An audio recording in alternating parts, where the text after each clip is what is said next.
Hello again. Now the main stories in London. A £1 billion wind farm in the Thames estuary has been scrapped to protect a rare bird species. The consortium behind an extension of the London array says it won't go ahead because of uncertainties about a population of red-throated divers. More than 100 turbines were due to be built on two sandbanks known as Kentish Knock and Long Sand. The first phase of the project began producing electricity last summer. 4 men have gone on trial charged with murdering a 16-year-old schoolboy in Poplar.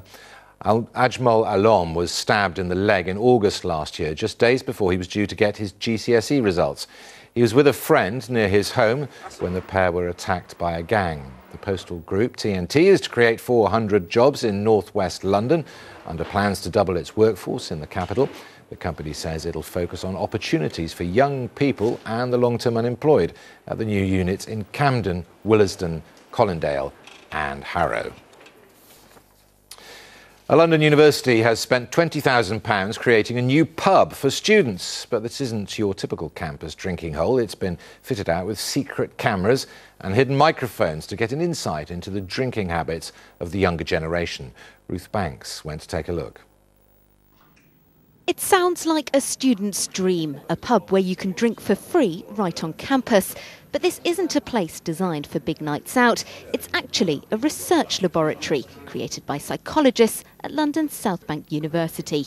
It's designed to help them study how and why people drink in an environment that feels relatively natural. What we're trying to do to some extent is to plug the gap in terms of the research methods that we have available to us, because a lot of the research that we do in labs is obviously extraordinarily unrealistic, because a person comes to a lab, they sit in a bar, they're given a certain amount of alcohol by a researcher, and it feels very odd.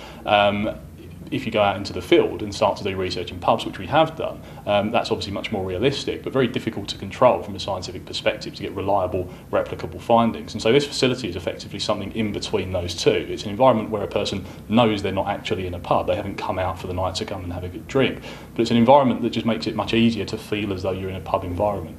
So it's not an answer for students looking for a cheap night out. Drinks will be served in very small amounts and only in controlled experiments. Ruth Banks, ITV News, Southwark. Time now to take a look at the weather with Martin.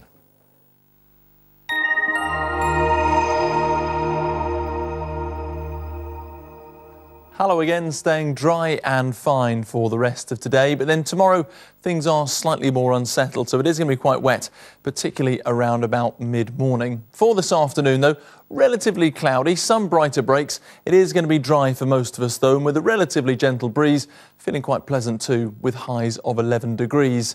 Tonight around about midnight we then start to get some light patchy rain pushing in, the wind picking up too. That rain clears away, it stays slightly damp, so first thing tomorrow morning it is fine, but mid-morning more rain arriving as a cold front sweeps across the region.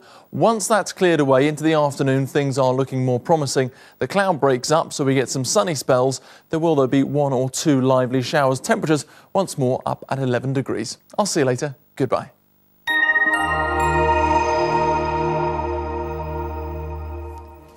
And that's all from us for now. Charlene will be back at 6 o'clock. In the meantime, have a great afternoon from everyone here. Bye-bye.